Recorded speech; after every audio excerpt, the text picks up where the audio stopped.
Muy bien, bienvenidos a Puntos de Vista. Gracias por acompañarnos en esta tarde-noche. Tenemos una temperatura de 22 grados, bastante lluvia hoy en Asunción al menos y en varios puntos del país también. La predicción habla de que vamos a tener más de este clima. Claro, estamos muy pendientes de esto a tal punto de decir que hoy el mal clima sería que no llueva y el buen clima serían las lluvias porque falta muchísima agua por el tema de incendios, por el tema de sequía y por supuesto el tema de los ríos. Lo que cayó hasta ahora no es suficiente para el tema ríos sobre todo, pero bueno, por lo menos un poquitito más de agua en el ambiente y tendremos lluvia mañana todavía y quizás el viernes por lo menos de arranque de jornada. Pero bueno, el tema político es hoy el tema del momento, lo que tiene que ver con la política y nos referimos en el sentido de las actividades parlamentarias principalmente. Ustedes saben que los miércoles son clave en ese sentido. Y justamente arrancamos hablando de lo que pasaba en el Senado, donde hubo un cruce bastante fuerte entre dos senadores. Estamos hablando de que el senador Orlando Penner protagonizó un fuerte cruce de palabras con su colega Eduardo Nakayama. Este último estaba denunciando que una comunidad indígena de Alto Paraguay quedó aislada a consecuencia del cierre de una calle pública que pasa por medio de una estancia. Esta era la denuncia que hacía Nakayama. Y en medio de esto apareció el senador Orlando Penner. También reclamó que los miembros de la Comisión de Pueblos Indígenas se reúnen en pocas ocasiones, lo que generó la vehemente reacción de Penner, que preside dicho órgano en la Cámara Alta. Me dicen que solamente se reunió una o dos veces en todo el año. No es posible, queridos colegas, que nosotros teniendo problemas tan acuciantes de pueblos originarios como en este caso, no podamos por lo menos oficiar de mediadores. Yo estoy seguro que si se le habla a uno de estos propietarios de estancias, se le dice, señores, esta es la situación, ¿cómo podemos llegar a una solución para otorgarle una servidumbre de paso? Se puede llegar a una. Entonces yo le insto con todo el respeto del mundo a los colegas de la Comisión de Pueblos Originarios que se reúnan, que atiendan los casos que tienen la comunidad indígena. Ahí está lo que decía Eduardo Nakayama y la respuesta también airada, como comentábamos, de Orlando Penner, que preside justamente esa Comisión de Pueblos Indígenas en el Senado. A mí me dicen de que el senador Nakayama le violó ayer a la hija de su vecino.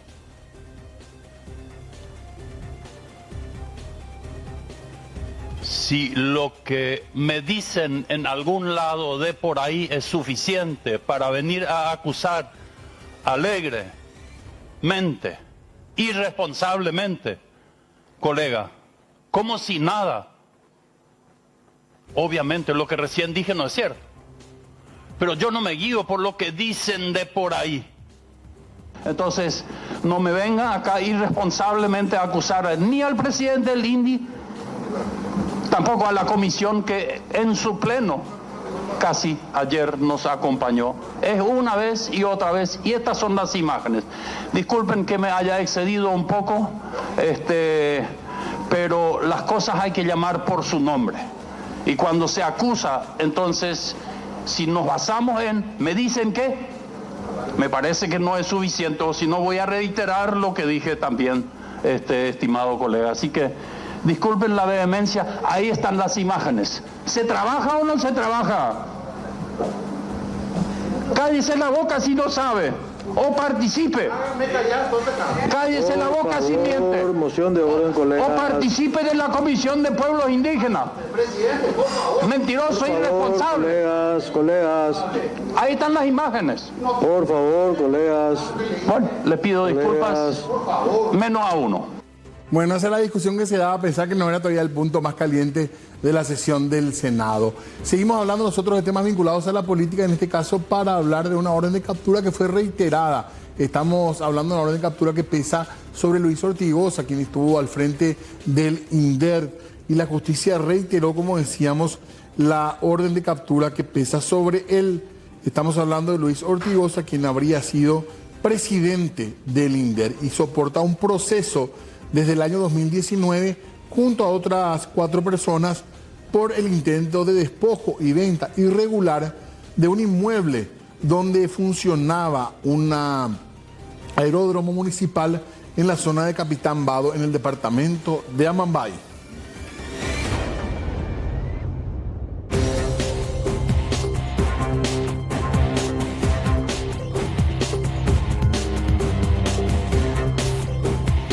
Y más novedades en este caso del Ministerio Público, porque finalmente después del proceso juraron los fiscales adjuntos. En total son 10 los que van a ocupar estas fiscalías adjuntas. Hay algunas novedades con respecto, por ejemplo, a lo que es la creación de la Fiscalía Adjunta para las cuestiones internacionales. Y nuestra noticia es la siguiente: los 10 fiscales adjuntos recientemente designados por la Corte prestaron juramento formal en la jornada de hoy. De esta manera, inician formalmente sus nuevas funciones en las respectivas sedes y jurisdicciones determinadas por el fiscal general del Estado.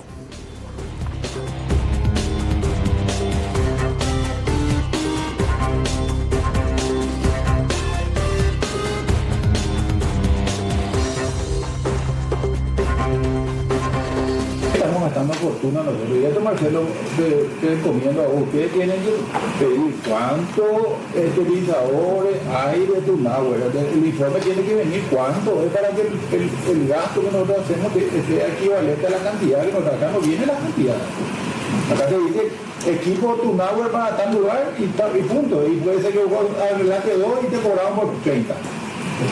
Y la misma cosa de los vehículos y todo eso es servicio administrativo. Pero que pagamos fortuna y no tenemos un diagnóstico del equipo. Tenemos un departamento de recursos tecnológicos de salud que no tiene ni para tranca de quilombo y ellos no salen sin diagnóstico los equipos. Sin diagnóstico salen. Claro que el tipo que te hace mantenimiento te va a cobrar siempre mantenimiento preventivo, correctivo y corrección de repuesto. Te va a cobrar todo, eso es lo que le conviene.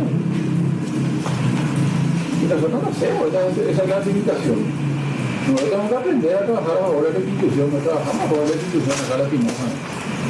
Y estamos impone, después dice que tenemos que comprar medicamentos, no tenemos para comprar medicamentos porque no nos sobra porque gastamos en estupideces. Le damos el mismo trato al interior del país que le damos al mismo trato que le damos a los grandes hospitales que tienen Asunción, que son coespejos. No tienen hasta tu plata a los hospitales grandes que son coespejos, que son los que te van a redituar al final de tu imagen final. No te vas a salvar el hospital de Ayola de todos los quilombos. Ese es el problema que hay acá en el país. No se hace una institución seria y planificada de todas las cosas. Gastamos, ¿no? Trabajamos con una parte de auditoría ahí para ver los controles, porque eso que decir. No, y hay controles, hay que hacerlo. Si alguien hace mantenimiento por X equipo, tiene que tener una validación del que usó el equipo, de qué cantidad usó para que se... Bueno, estas son las declaraciones. Creo que no está de más decir, cuando menos desafortunadas, de un consejero de IPS, hablamos del doctor Aníbal de los Ríos. Se refería un poco a la inversión que se hace en hospitales del interior y es inevitable preguntarse esto. Ahora, ¿qué dirá el contribuyente, el asegurado del interior del país? Si la gente que paga, los trabajadores que pagamos en Asunción y que usamos los hospitales de Asunción, nos indigna y nos molesta escuchar esto. ¿Se imaginan ustedes si son contribuyentes, por ejemplo, de la zona de Ayola, y tener que escuchar que la inversión en hospitales del interior no es lo más importante porque no te va a salvar de los problemas? Dicho de una manera bastante más burda por parte del consejero. Esto es lo que decía, y por supuesto que generó reacciones también políticas, también en la Cámara de Senadores, por ejemplo, de la senadora de Cruzada Nacional, Yolanda Paredes. Como si fuera que la gente que vive en el interior del país, como si fuera que nuestros campesinos no merecen el mismo respeto y la consideración de la gente que vive en la capital del país. Asunción, Paraguay, no termina en calle última, señores. Tenemos que de una vez por todas terminar con esta historia. Yo vengo también del interior del país. Harta me tienen con la historia de que todo se consigue en Asunción, de que a tu paciente tenés que trasladarle desde donde sea, del Chaco, de Concepción, de San Pedro, tenés que trasladarle Manté al IPS central. Porque IPS del interior del país no tiene ni geniolito. Y eso no es justo. Es más, hoy en el IPS de Ciudad del Este no tenemos para hacer trabajos diagnósticos laboratoriales. Para hacer análisis de sangre le envían a Hernandarias y por otra vez tiene que ser por cuestiones de urgencia. Y eso no es justo para la gente. Para un enfermo no es justo. Estamos hablando de personas que se van al IPS no por deporte, no porque no tienen nada que hacer, se van porque necesitan, porque tienen problemas de salud, porque tienen que hacer un tratamiento. Estamos hablando de los enfermos oncológicos que viven en Concepción, que viven en Ubiyaú y tienen que venir a la capital. Porque un pelotudo consejero del IPS considera que para la imagen del IPS hay que traer todos los insumos a la capital, a Asunción, y dejar desprovistos a las entidades del interior del país.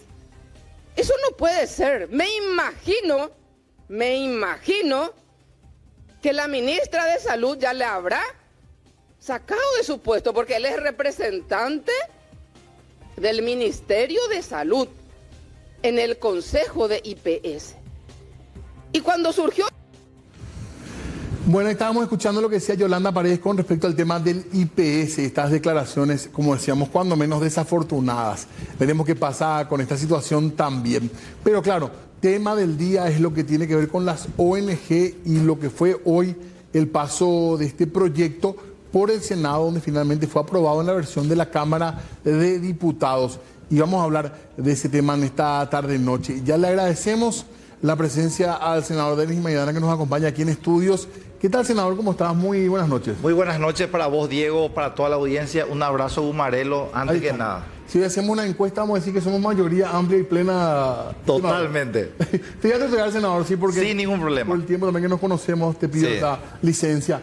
¿Qué dedica, senador, hoy lo que pasó, esta aprobación? Nosotros le decimos ley anti-ONG, otros le dicen ley contra ONG.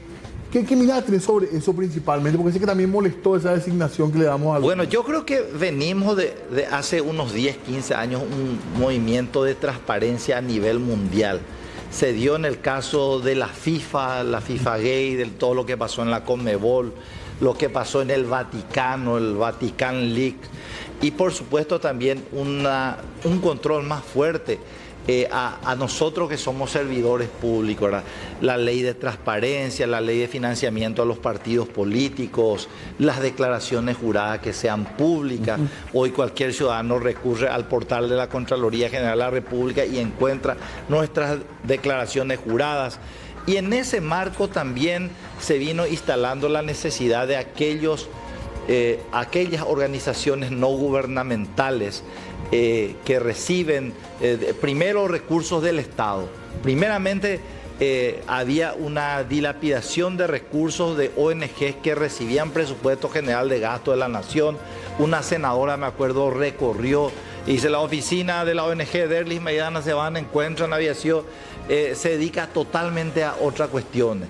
Y después, por supuesto, también hablamos de fondos que vienen de la cooperación internacional y que muchas veces eran desviados de esos fines. Y por eso se plantea esta ley y acompañamos también las modificaciones introducidas por la Cámara de Diputados y ahora pasa a consideración del presidente de la República. ¿Qué va a aprobar, uno supone, verdad? Creo que sí, porque él hablaba de que así como vino del Senado no iba a aprobar. Él hablaba de que si se hacían algunas correcciones importantes lo aprobaría, pero dejamos en manos del primer mandatario todo. Más allá de lo que dice la ley, que creo que es interesante también que lo charlemos, pero ya hemos charlado varias veces del tema. Sí. Hay posturas que creo que ya van a ser reconciliadas a esta altura. Hay críticas a la ley, lo cual me parece que tampoco es malo, ¿verdad? Creo que es parte de ser de la democracia, ¿verdad? Que critiquemos las normas también, ¿verdad? Pero más allá de eso, políticamente no es un costo muy alto que puede significar esta norma por la imagen que pueda dar el gobierno. Senador, ¿ustedes pensaron, evaluaron en ese aspecto? Bueno, nosotros siempre en este tema es polémico, es un debate político-jurídico y trae también, por supuesto, suposiciones a favor y en contra. Pero consideramos que es un hecho positivo para el país. Hubo más de 50 millones de dólares de la cooperación internacional en este tiempo y que no es tan transparente su utilización. Y acá, hecha la ley, es importante que se aplique a todas las instituciones, que el Ministerio de Economía, con capacidad de ser la autoridad de aplicación de esta ley, tenga ese registro y controle la utilización de esto. Y después te quiero preguntar por el Ministerio de Economía, espero no olvidarme, pero evaluaron esto, porque hay una imagen, ¿verdad? Que, bueno, acá lo que se busca es controlar la participación civil. Y eso está instalado también. No, por supuesto, pero está se instalado. evaluó eso políticamente. Sí, claro que evaluamos y Diego, y el artículo 5 habla de que el Estado debe promover las organizaciones de la sociedad civil, de la versión diputado. Y no burocratiza mucho esto. No desalienta en ese sentido. Bueno, de hecho que están también algunos controles actualmente, ¿verdad? Con el control de CEPRELAD y de otras instituciones. Y bueno... ¿Y por qué no es suficiente, senador? Pero sí, y porque a pesar de que había ciertos controles, en primer lugar, al no haber un registro, se escapaba, nadie tiene una idea exacta de cuántas ONG hay en el Paraguay. Con este registro se comienza a foja cero y vamos a saber, bueno, hay 10.000, hay 20.000, a qué se dedican, cuánto recibe del Estado, cuánto recibe. Y nada más en ese sentido, ¿no? Es una herramienta que, como instalaron, de que atenta y quiere impedir el derecho a la gente de participar y de organizarse. Un poco, tener en el puño a las organizaciones, sobre todo la sensación con la que son más críticas, digamos, a los gobiernos de turno. Una tarea que hizo bien la clase política, Diego, desde el 2003 hasta hoy es... el Ministerio de Economía es un organismo eminentemente técnico. Primero, separamos la banca central del Estado del Ministerio de Economía. El Ministerio de Hacienda antes, hoy Ministerio de Economía. Ustedes saben del crecimiento económico ininterrumpido de 2003 en adelante que tuvo el Paraguay, con reducción importante del nivel de pobreza y pobreza extrema. Entonces, consideramos de que el Ministerio de Economía es un organismo eminentemente técnico y no va a contaminar esta ley con quien Diego, que tiene una ONG y es contrario al gobierno, va a empezarle a perseguir a Diego, sino va a dedicarse a trabajar en la parte técnica. ¿Y el Ministerio de Economía puede absorber esto? ¿Tiene condiciones, recursos en todo sentido? Bueno, el Ministerio de Economía, en primer lugar, tiene hoy una recaudación superior de 800 millones de dólares en la gestión del presidente Santiago Peña. Tiene un equipo técnico altísimo y bueno, como toda herramienta nueva, en el caso de ser promulgada, va a llevarse ante su tiempo de adecuación, pero perfectamente confiamos que esa cartera de Estado es capaz de hacer este trabajo. Porque le creció muchas responsabilidades también al Ministerio de... Muchísimas. Ahora se encarga de muchas más cosas, ¿verdad? Sí, con la fusión de Secretaría Técnica de Planificación con el Ministerio de Economía.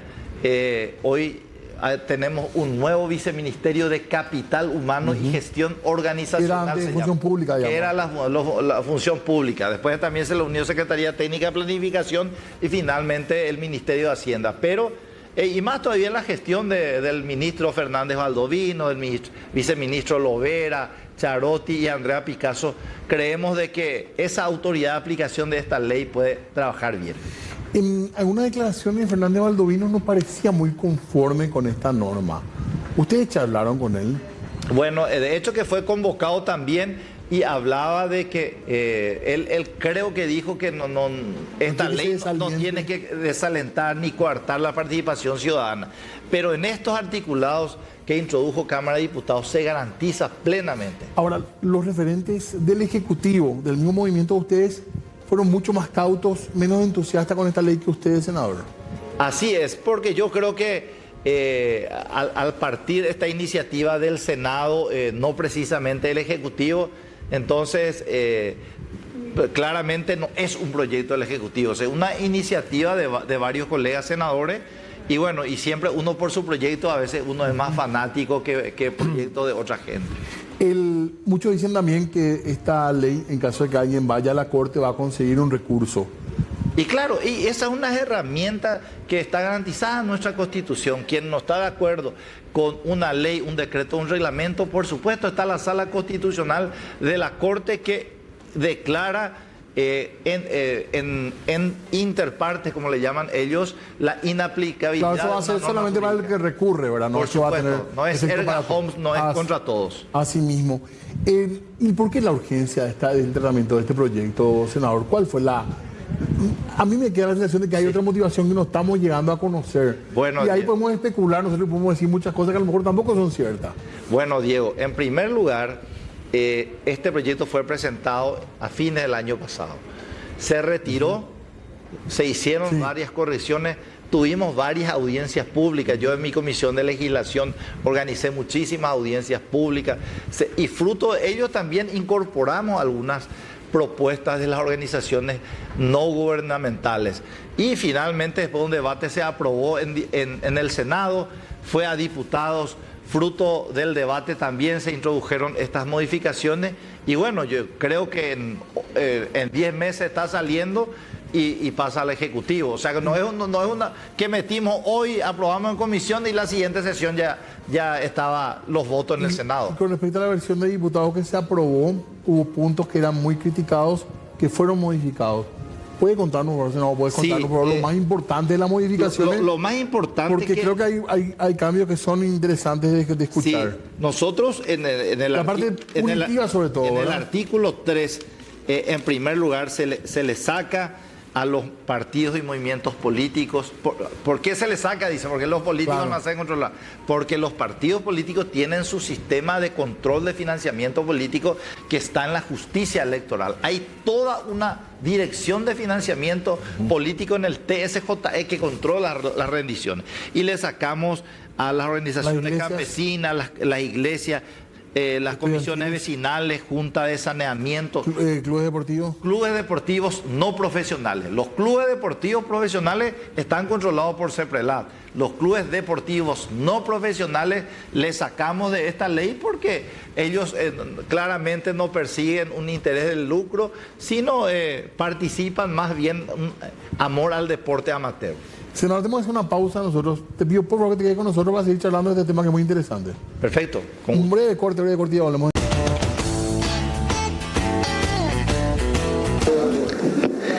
Esta ley va a quedar en el recuerdo y en la historia como una ley infame, como esas leyes infames de la dictadura, que se llamaban de defensa de la democracia, de esto, y que lo único que buscaban era perseguir. Eso es lo que estamos tratando hoy. Y yo no quiero que mi nombre quede asociado a esta ley, ni al texto que se aprobó en senadores, que es una defecio, ni este tampoco, que es lo mismo, un poco edulcorado, pero lo mismo, engañoso, pero que persigue el mismo fin y que trae las mismas consecuencias que el proyecto que aprobamos en senadores. Y no hace falta que nosotros hablemos demasiado de las motivaciones de esta ley, porque ya algunos colegas de la bancada de gobierno se ocuparon de hacerlo. Lo han dicho, y hay que celebrar que en vez de decir que los audios filtrados no eran, hay que reconocer la sinceridad del colega en cuestión, que sí, que dijo que era él, que estaba hablando de desprestigiar a la ONG, de desacreditar y qué sé yo. Como si fuera que el pueblo paraguayo está preocupado por las ONGs. El pueblo paraguayo está pasando hambre. El pueblo paraguayo no tiene remedios en los hospitales. El pueblo paraguayo sufre horas de humillación en el transporte público. El pueblo paraguayo tiene muchísimos problemas y yo les puedo asegurar que la última preocupación que tiene el pueblo paraguayo es esta ley. Bueno, esto lo decía Rafael Vilisola, senador, con respecto a este proyecto de ley. ¿Hay una respuesta para eso, para lo que él decía? No, hay una posición política, ¿verdad? De hecho que hay otros problemas y coincido con él en el tema de las situaciones de salud, de desempleo y compañía que afectan a cualquier gobierno y que el gobierno, ellos también, de 2008 al 13 no pudo solucionar, ¿verdad? Y el resto son posiciones políticas. Claramente el artículo 5 y 6 de la versión diputado habla de que el Estado tiene que fomentar el funcionamiento de estas organizaciones sin fines de lucro. La herramienta claramente no es para perseguir a nadie, sino simplemente de que, así como te hacía el relato al inicio del programa, de que todas las instituciones se han adecuado a un proceso de transparencia. Las organizaciones no gubernamentales no deberían escapar a esa impronta. ¿Daña la imagen política lo que se filtró, por ejemplo, del senador Leite? Lo de hablar de boludeces con respecto a lo que decía Santiago Peña, ¿les molestó a ustedes como clase política eso? Bueno, yo le dije a él, ¿verdad? Es una imprudencia de parte del colega en hablar así y bueno, por supuesto nosotros también debemos de cuidar la imagen y más que imagen, la investidura presidencial. Uno puede estar de acuerdo, puede ser de su movimiento o de su partido, no, o puede estar en una posición ideológica totalmente diferente, pero creo que fue un error de parte del colega hablar así en términos del presidente. ¿Esto se va a aprobar? O sea, el presidente va a firmar. Creemos que sí, pero a veces también nosotros enviamos todos esos proyectos y bueno, 15, 20 días después nos enteramos que el presidente vetó la ley, ¿verdad? Como ha ocurrido en estos días el caso de adultos mayores que prácticamente teníamos consensuado todo, pero un punto el Ejecutivo consideró que era inaplicable y vetó parcialmente. Hoy le decían a Santiago Peña que vete porque iba a ser el responsable político él. Sin embargo, ustedes también tienen responsabilidad política en esto, senador. El tiempo va a decir si realmente eran con fines de perseguir o no a las organizaciones civiles. Por supuesto, tenemos nuestra responsabilidad, firmamos, yo en el caso mío soy uno de los 31 que votó a favor, pero esperemos que en el caso de aprobarse el Ministerio de Economía haga un trabajo técnico objetivo como lo vino haciendo, repito, en más de 20 años de transición democrática y de que el pueblo también sepa exactamente cuántos recursos manejan y que se utilicen bien los recursos. Y después está lo otro, ¿verdad? Exigir transparencia en otros lugares también, pero eso es para hablar en otra charla. Así que dejamos por acá, señor, te agradezco mucho la presencia. Muchas gracias, Diego. Un saludo cordial a la audiencia. Muy amable. Hacemos una pausa, nosotros va a ser breve, después volvemos con más puntos de vista.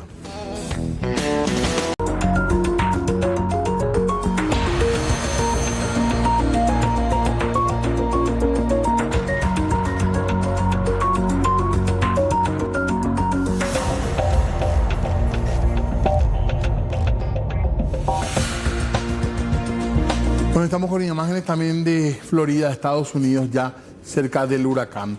Nosotros cambiamos de tema ya para cerrar el programa y recordarles la inscripción a la corrida histórica, por supuesto, que se viene y que todavía tienen tiempo para inscribirse hasta el día viernes. La corrida histórica Asunción 2024, el domingo 13 de octubre, esto arranca a las 7 de la mañana. Asunción vuelve a correr. Hasta el viernes, reiteramos, para inscribirse entonces. Pueden hacerlo acá, tranquilamente, en el local de Canal 9 sobre la avenida Carlos Antonio López. 19:59, tenemos que irnos nosotros, así que nos encontramos mañana, por supuesto, ya listos también para acompañar lo que va a ser el partido de la selección paraguaya y mucha información política acá en Puntos de Vista. Hasta entonces.